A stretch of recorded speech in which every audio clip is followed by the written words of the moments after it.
Praise the Lord. आज की सुबह के लिए प्रभु यीशु मसीह का धन्यवाद हो। हम सब लोग इस क्रिसमस की सुबह आज इकट्ठा है प्रभु के नाम को धन्यवाद करने के लिए। मेरे प्यारों, हमारी तरफ से, हमारी पूरी टीम की तरफ से क्रिसमस की बहुत सारी शुभकामनाएं आप सभी को। Merry Christmas. प्रभु का धन्यवाद हो कि प्रभु ने फिर से ये अवसर दिया है कि क्रिसमस के अवसर पर हम अपने परमेश्वर पिता को धन्यवाद दें और उसके पुत्र महान हमारे उद्धारकर्ता यीशु नासरी की हम प्रशंसा और स्तुति करें। प्यारो, क्रिसमस के अवसर पर बहुत ही मुख्य बातों की तरफ आज मैं आपका ध्यान आकर्षित करना चाहता हूं और आज का हमारा संदेश बहुत ही अलग होगा। मैं कई बार सोचता हूं कि हर साल हमने क्रिसमस में संदेश दिए हैं और इस साल क्या, क्योंकि एक ही विषय पर हर बार संदेश देना कई बार बहुत मुश्किल हो जाता है।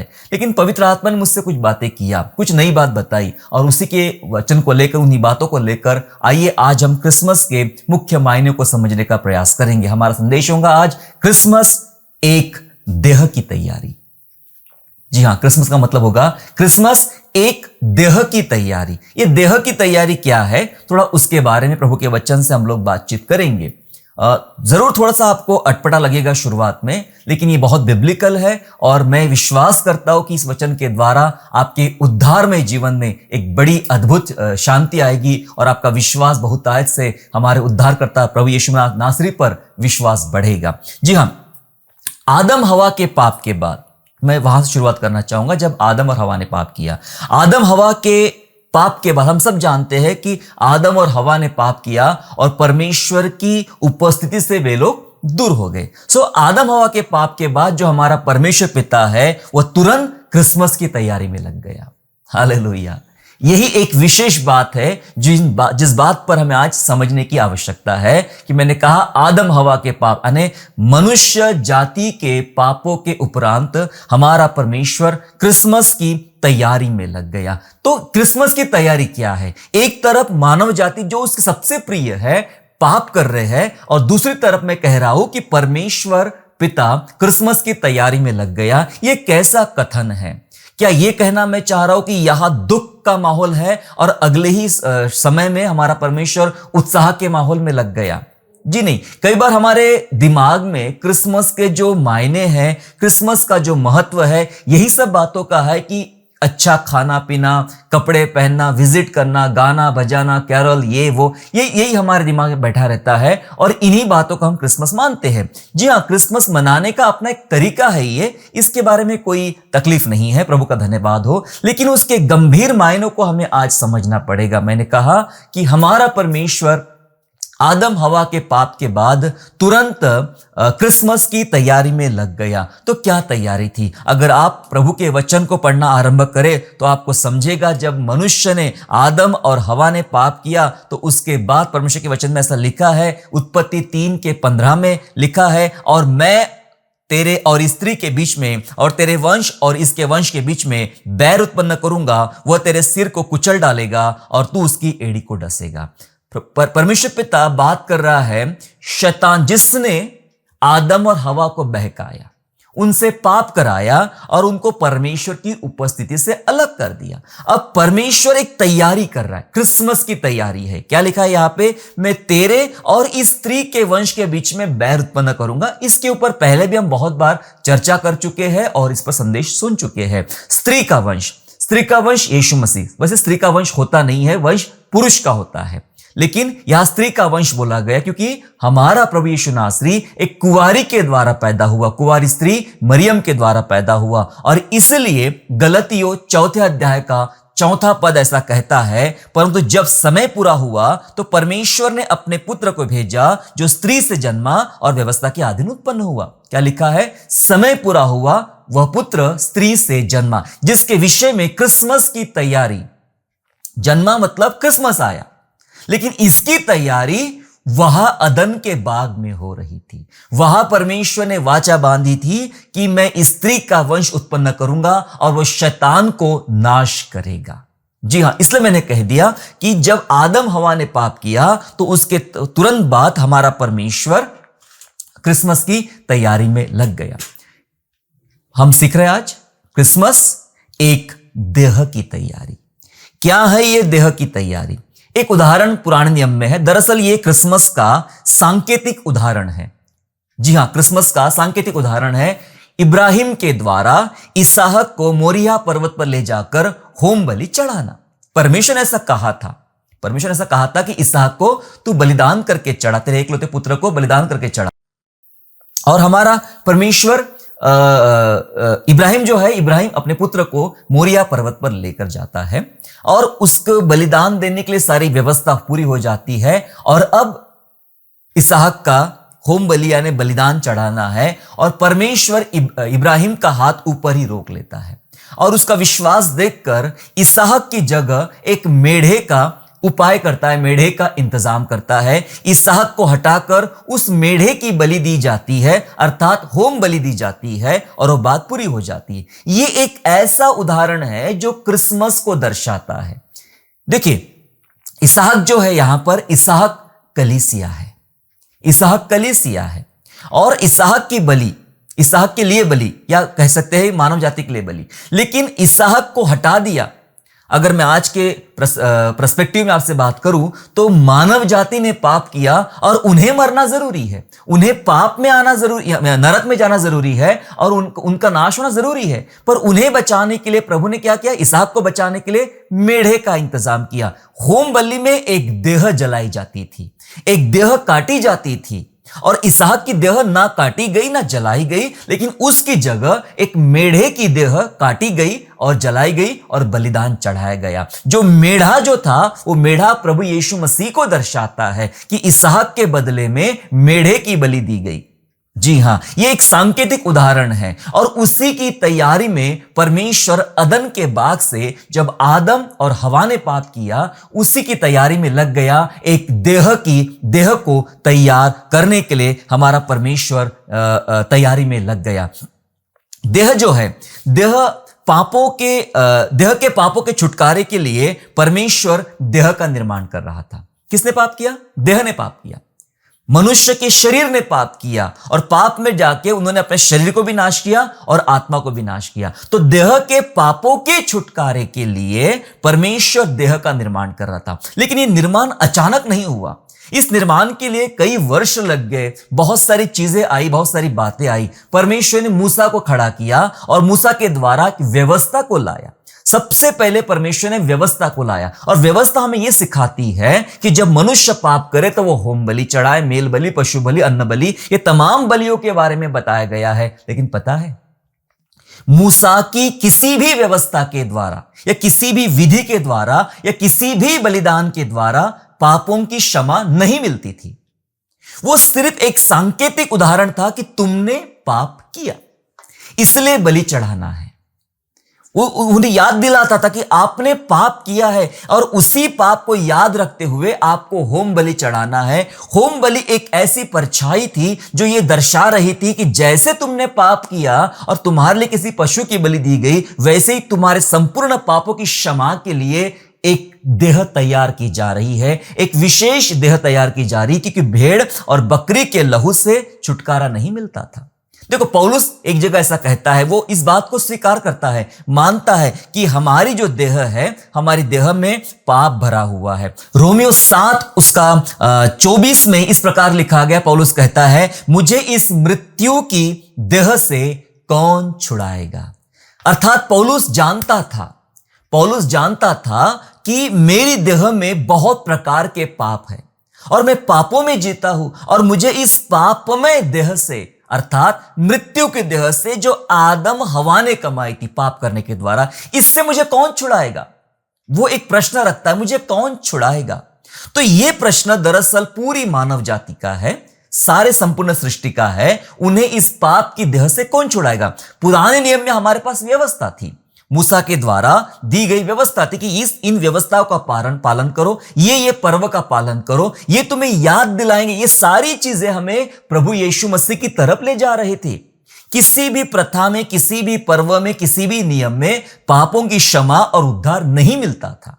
वो सिर्फ बताया जाता था कि आपने पाप किया और उसके लिए आपने ये काम किया, ये समझाया जाता, लेकिन क्षमा नहीं मिलती थी। इसलिए क्रिसमस बहुत मायने रखता है। इसलिए हम लोग सीख रहे हैं आज क्रिसमस एक देह की तैयारी, जिसका महत्वपूर्ण वचन जो अब आ रहा है और जिसे हमें समझना होगा कि क्या है ये वचन और मैं क्यों ऐसा कह रहा हूं कि क्रिसमस एक देह की तैयारी की जा रही है। मेरे साथ निकालेंगे इब्रानियों की पत्री 10वां अध्याय वचन 5, 6 और 7 हम पढ़ेंगे। Hebrew chapter 10 and verse 5, 6 and 7 जहां ऐसा लिखा है, इसी कारण वह जगत में आते समय कहता है कि बलिदान और भेंट तूने न चाही, पर मेरे लिए एक देह तैयार किया। क्या लिखा है? मेरे लिए एक देह तैयार किया। होम बलियों और पाप बलियों से तू प्रसन्न नहीं हुआ। तब मैंने कहा, देख मैं आ गया हूं। पवित्र शास्त्र में मेरे विषय लिखा हुआ है, ताकि हे परमेश्वर तेरी इच्छा पूरी करूं। हालेलुया। ये इस क्रिसमस का, ये इस संदेश का मुख्य वचन होगा, जहां लिखा है कि जगत में आते समय प्रभु यीशु ने कहा कि बलिदान और भेंट तूने नहीं चाही, क्योंकि पहले यही चलता था। मूसा की व्यवस्था में बलिदान और भेंटें चढ़ाना पड़ता था, यही चलता था। तूने नहीं चाही, पर तू कर क्या रहा था? तब से जब आदम हवा ने पाप किया, तब से परमेश्वर क्या कर रहा था? तूने मेरे लिए एक देह तैयार किया। हालेलुया। ये देह में होकर प्रभु यीशु मसीह आया है। यही हमारे लिए क्रिसमस है। देह में होकर प्रभु यीशु मसीह आया है, यह हमारे लिए क्रिसमस है। इसकी तैयारी वहां से चल रही थी। इसलिए मैंने आपको पहले सिखाया कि वहां परमेश्वर ने प्रतिज्ञा किया कि तेरे वंश यानी शैतान तेरे वंश और स्त्री के वंश के बीच में एक बैर उत्पन्न करूंगा, वो तुझे मार डालेगा।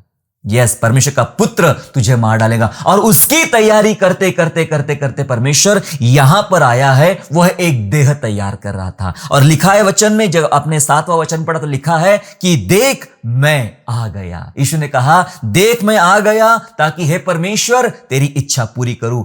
यह है क्रिसमस। यीशु आ गया, यीशु देह में आ गया, इसलिए वो 100% मनुष्य का पुत्र है। क्यों बना मनुष्य का पुत्र? क्योंकि मनुष्य का पुत्र एक ऐसी देह है जो मानव जाति के पापों से छुड़ा सकती है। इसलिए उसने देह धारण करना उसके लिए जरूरी था, इसलिए वो मनुष्य का पुत्र बना और फिर परमेश्वर का पुत्र होने के नाते अपनी आप को दे दिया कलवरी क्रूस पर। जी हां, मैं आ गया, यही क्रिसमस है। यीशु आ गया। यीशु को क्यों आया है? यीशु क्यों आया है? आज कई कलीसियाओं में, गिरजाघरों में जाकर हम पूछे तो लोग बात समझते नहीं है। उन्हें पता है क्रिसमस का मतलब सांता क्लॉज, क्रिसमस का मतलब केक खाना, क्रिसमस का मतलब कैरल सिंगिंग और ये और वो पार्टी प्रोग्राम, यही सब है। पर किसी को पता है ये यीशु आया क्यों?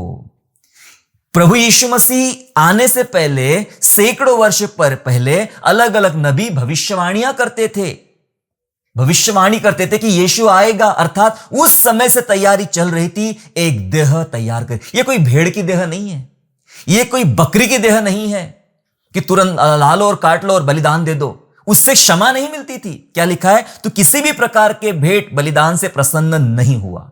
मतलब जितने भी होम बलि, पशु बलि, अन्न बलि पहले चढ़ाई जाती थी, उनसे परमेश्वर प्रसन्न नहीं हुआ, उनसे पापों की क्षमा नहीं मिलती थी। इसलिए वह एक देह का निर्माण कर रहा था। मेरे प्यारो, यीशु का मनुष्य बनना परमेश्वर के द्वारा देह तैयार करना है, देह तैयार करना है। और यह बहुत पवित्र देह थी, इसलिए प्रभु ने एक विशेष व्यवस्था के आधार पर तैयार किया। कुंवारी मरियम को चुना, जिसकी विवाह नहीं होती, वह किसी पुरुष के संपर्क में नहीं आई थी। जी हां, वह अविवाहित थी, कुंवारी थी, और उसे प्रभु ने चुना ताकि उसके द्वारा उद्धार करता, अर्थात एक ऐसा शरीर संसार में आए जो पाप बलि देने के लिए तैयार किया जाए।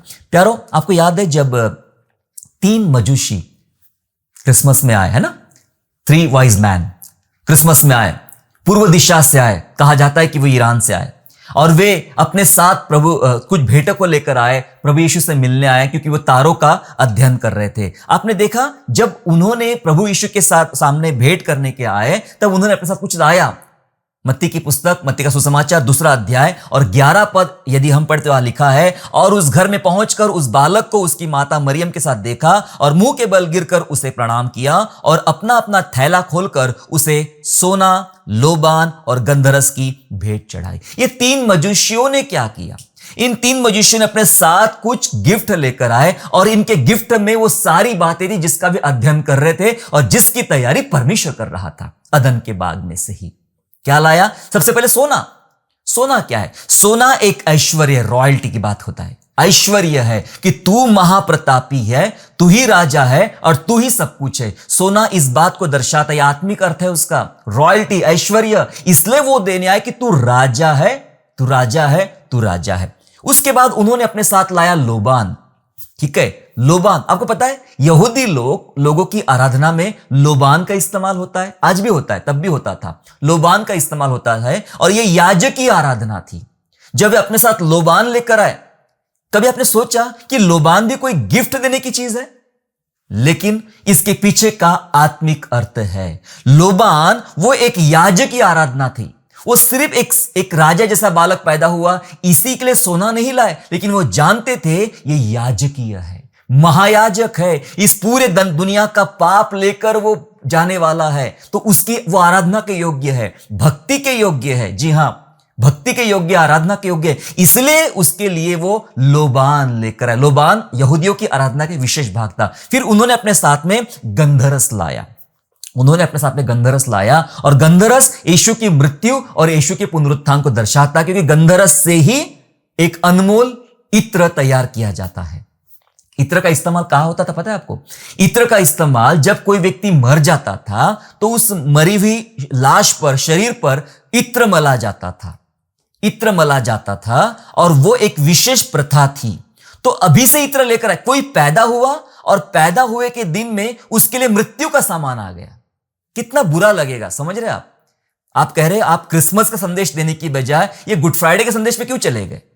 पहले इसको जानना हमारे लिए जरूरी है। किसी के बर्थडे में हम जाते हैं तो मृत्यु का सामान लेकर नहीं जाते हैं, लेकिन यहां ये 3 मजूसी जिनको वाइज मैन बोला गया है, अपने साथ सोना लाया, ठीक है, लोबान लाया, ठीक है, पर गंधरस भी लाया, क्योंकि ये इत्र है। और अक्सर इत्र का मुख्य उपयोग होता था मरने के बाद उनके लाश पर लगाया जाता था। आपको याद है जब मार्था, मरियम स्त्रियां कब्र पर गई, यीशु के जब गाड़ा गया था, अपने साथ सुगंधित इत्र और चीजें लेकर गई थी। ये मृत्यु के समय इस्तेमाल करने वाली मुख्य चीजें थी। अर्थात वे जान रहे थे कि जो बच्चा पैदा हुआ है, ये जो क्रिसमस है, ये सिर्फ सोना नहीं है, ये सिर्फ लोबान नहीं है, ये गंधरस का भी है। ये मृत्यु और पुनरुत्थान का उसका चिन्ह होगा। और वे पहले से जानते थे, क्योंकि वे अध्ययन करने वाले लोग थे। वे जानते थे ये बालक कोई साधारण बालक नहीं है, ये अपना प्राण देगा, ये मारा जाएगा और पूरे मानव जाति को बचा लेगा। इसलिए उसकी तैयारी से लगकर आ गए। वो जानते थे ये वही शरीर है, ये वही देह है जिसका निर्माण परमेश्वर ने किया है और शुरू से वो करने वाला था। जब प्रभु यीशु मसीह पैदा हुआ, मैं आपको बार बार ये उदाहरण, अलग अलग उदाहरण बता रहा हूं कि क्यों उसकी मृत्यु के साथ जुड़ा है क्रिसमस, ये देह क्यों तैयार की गई थी। जब प्रभु यीशु मसीह का जन्म हुआ और जन्म के बाद 8 दिन के बाद उसे मंदिर लाया गया, यह भी एक अद्भुत घटना है। मंदिर लाया गया तो मंदिर में शमौन नाम का एक बूढ़ा आदमी बैठा हुआ है, और वो बरसों से इंतजार कर रहा है कि मसीह आएगा। और परमेश्वर ने उससे कहा था, जब तक तू उद्धारकर्ता को नहीं देख लेगा तू मरेगा नहीं। और वो बरसों से वहां बैठा हुआ था इंतजार में। जब मरियम के हाथ में वो बालक था और उसने मरियम के हाथ से उस 8 दिन के बालक को अपने हाथ में लिया तो धन्यवाद दिया और एक विशेष बात कही उसने भी, क्योंकि वो भी जानता था ये बालक कौन है और कैसा है। इसके बारे में लिखा है लूका के सुसमाचार में अध्याय 2 और वचन 34 और वचन 35 में हम लोग पढ़ेंगे, जहां लिखा है, तब शमौन ने उनको आशीष देकर उसकी माता मरियम से कहा, देख वह तो इज़राइल में बहुतों के गिरने और उठने के लिए एक ऐसा चिन्ह होने के लिए ठहराया गया है जिसके विरोध में बातें की जाएगी, वरन तेरा प्राण भी तलवार से वार पार छिद जाएगा, इससे बहुत हृदय के विचार प्रकट होंगे।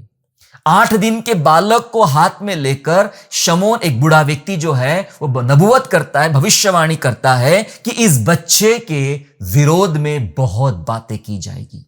वो कहता है मरियम से कि तेरा प्राण भी तलवार से छिदा जाएगा, मतलब तेरे आंखों के सामने तेरे पुत्र को मारा जाएगा। मरियम को कब बोला गया है? जब उसका बच्चा 8 दिन का है।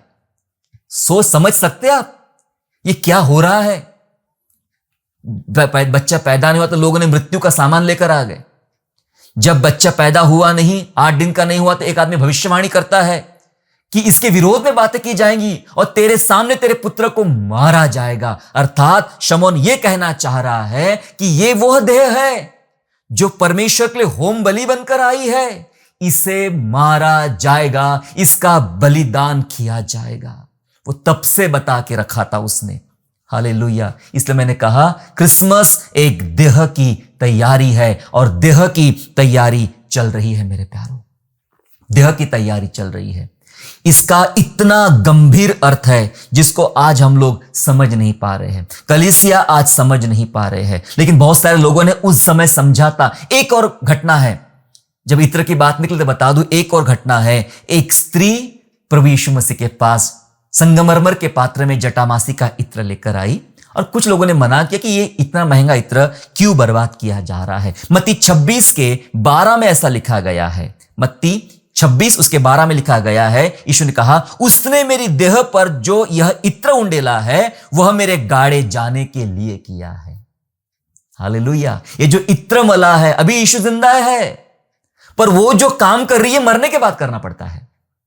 जी हां, ये जो काम कर रही है मरने के बाद करना पड़ता है। वो अभी क्यों कर रही है वो भी जानती थी। प्रभु का आत्मा कई लोगों पर प्रकट किया था, यही है जो मनुष्य के लिए अपनी देह बलिदान देगा, मनुष्य के लिए अपना देह काटेगा, मारा जाएगा, और वह इत्र उंडेल रही है। तो ये बता रही कि उसकी देह की मृत्यु की तैयारी वहां चल रही है। प्यारो, ये क्रिसमस है, यीशु आया है। कितने सारे गीत बनते हैं, तारा चमका, ये हुआ, वो हुआ, ये ऐसा हुआ, वैसा हुआ, बहुत सारे गीत बनते। हमने भी एक गीत बनाया है जिसमें हमने वो गीत गाया कि जो स्वर्गदूत ने गाए थे, आकाश में परमेश्वर की महिमा हो और पृथ्वी में जिनसे वह प्रसन्न है शांति हो। हालेलुया। प्यारो, ये गीत बहुत सारे चलते, आराधना बहुत सारी चलती है, पर कोई जानता है जो पैदा हुआ है वो मेरे लिए मरने आया है, मेरे लिए उसकी देह तैयार की, इसलिए इंसान बना कि इंसान बन के उसका बलिदान किया जाएगा। भेड़ बकरी के लहू से मेरी क्षमा नहीं है, लेकिन पवित्र परमेश्वर के पुत्र यीशु की देह के द्वारा, उसका बलिदान के द्वारा, उसकी होम बलि के द्वारा मेरे पापों की क्षमा है। प्यारो, ये है क्रिसमस। इस क्रिसमस में सबसे गंभीर अर्थ यह था क्रिसमस का कि उसकी देह का टूटना। समझ रहे आप? ये क्रिसमस है। क्रिसमस का गंभीर अर्थ है परमेश्वर की, उसके पुत्र की देह का टूटना। शायद ही क्रिसमस में ऐसे प्रचार किया जाता है, शायद ही क्रिसमस में ऐसी बातें की जाती है, पर बताना चाहता हूं यह बाइबिल है और बाइबिल हमेशा साफ बात करती है, वचनों से बात करती है और मनुष्य को हमेशा वो बताती है कि मैं तेरे लिए क्या किया। क्रिसमस का एक गंभीर अर्थ है मेरे प्यारों। जब प्रभु यीशु मसीह गत्समनी बाग पहुंचा, उसके पहले प्रभु भोज था, प्रभु भोज था, और प्रभु भोज लेते समय प्रभु यीशु मसीह ने क्या किया? लूका 22वें अध्याय के 19 पद में ऐसा लिखा है, वही बात जो वह जानता था, जिसके लिए तैयारी की गई थी परमेश्वर पिता ने, अब वो जानता है, अब वो पूरी कर रहा है, क्योंकि अब वो टाइम आ चुका है उस बात को पूरा करना। लूका 22 उसके 19वें पद में लिखा है, फिर उसने रोटी ली और धन्यवाद करके तोड़ी और उनसे यह कहते हुए दी कि यह मेरी देह है जो तुम्हारे लिए दी जाती है, मेरे स्मरण के लिए यही किया करो। उसने रोटी तोड़ी और क्या बोला? ये मेरी देह है। ये है क्रिसमस। मुझे ऐसा लगता है क्रिसमस में केक की बजाय प्रभु भोज होना चाहिए। हालेलुया। क्रिसमस में केक की बजाय प्रभु भोज होना चाहिए, ताकि लोग समझे यीशु मसीह क्या कह रहे हैं। वो देह की तैयारी अदन के बाग से चल रही थी और यीशु कहता है ये मेरी देह है जो तुम्हारे लिए तोड़ी जाती है, खाओ, मेरी यादगारी में करते रहना। अभी यीशु मरा नहीं है, पर यादगारी दे रहा है, देह तोड़ी जाएगी। अभी टूटी नहीं है, तोड़ी जाएगी, कुछ ही घंटों के बाद देह तोड़ी जाएगी। उसने भी कहा इस मंदिर को गिरा दो, मैं 3 दिन में खड़ा कर दूंगा, लेकिन उसने अपनी देह के विषय में कहा था, इस देह को मार डालो, मैं 3 दिन में खड़ा कर दूंगा। प्यारो, देह तैयार हो रही थी। क्रिसमस क्या है? मेरे और आपके बलिदान के लिए, मेरे आपके पापों की क्षमा के लिए परमेश्वर अपना प्राण दे रहा था, और उसके लिए कोई भेड़ का बच्चा तैयार नहीं हो रहा था, कोई बकरी का बच्चा तैयार नहीं हो रहा था। एक ऐसा शरीर, एक ऐसी देह तैयार हो रही थी जिस देह के टूटने पर ही हमारे पाप क्षमा होना संभव थे।